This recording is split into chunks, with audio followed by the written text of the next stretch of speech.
আবহাওয়ার বড় আপডেট, বঙ্গোপসাগরে তৈরি হতে পারে ঘূর্ণিঝড়, পূর্বাভাস জারি।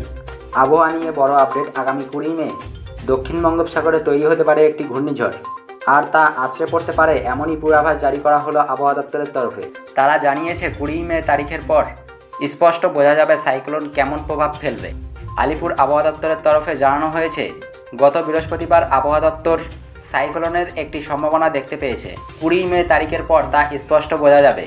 এখনই নিশ্চিত করে কিছু বলা যাচ্ছে না। প্রাথমিকভাবে দেখে মনে হচ্ছে এর প্রভাব খুব বেশি ভয়ানক হবে না, তবে এখনই চূড়ান্ত কিছু বলে দেওয়া সম্ভব নয়। 17 থেকে 23 তারিখের মধ্যে যে কটা দিন আছে তখন আন্দামান নিকোবরের কাছে সাইক্লোন হওয়ার সম্ভাবনা রয়েছে। আলিপুর আবহাওয়া দপ্তরের তরফে জানানো হয়েছে, এখনো পর্যন্ত দেখে মনে হচ্ছে 20 তারিখের পর সাইক্লোন হলেও হতে পারে, তবে তারপরেই বোঝা যাবে সেই সাইক্লোন কোন দিকে যাবে বা কিভাবে যাবে। এখন মনে হচ্ছে সাইক্লোনের সম্ভাবনা 30% আছে।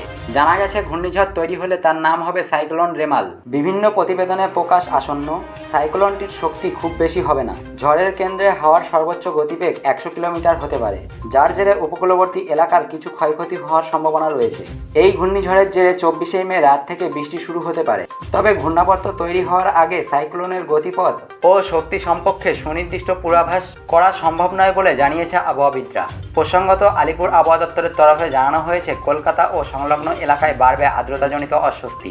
আলিপুর আবহাওয়া অফিস জানিয়েছে 3 থেকে 5 ডিগ্রি চড়তে পারে বারুদ। দক্ষিণবঙ্গের সমুদ্র লাগোয়া জেলাগুলিতে আজ বজ্রবিদ্যুৎ সহ বৃষ্টিপাতের সম্ভাবনা রয়েছে। অন্যান্য জেলাগুলিতে খুব হালকা বৃষ্টিপাতের সম্ভাবনা রয়েছে। দক্ষিণবঙ্গের সব জেলাতেই কম বেশি বৃষ্টিপাতের সম্ভাবনা রয়েছে আজ।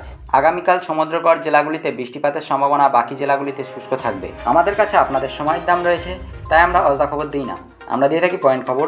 আমাদের এই শর্ট নিউজ আপনাদের কেমন লেগেছে তা নিচে কমেন্ট করে জানাবেন। ভিডিওটি ভালো লাগলে অবশ্যই একটি লাইক এবং সাবস্ক্রাইব করবেন।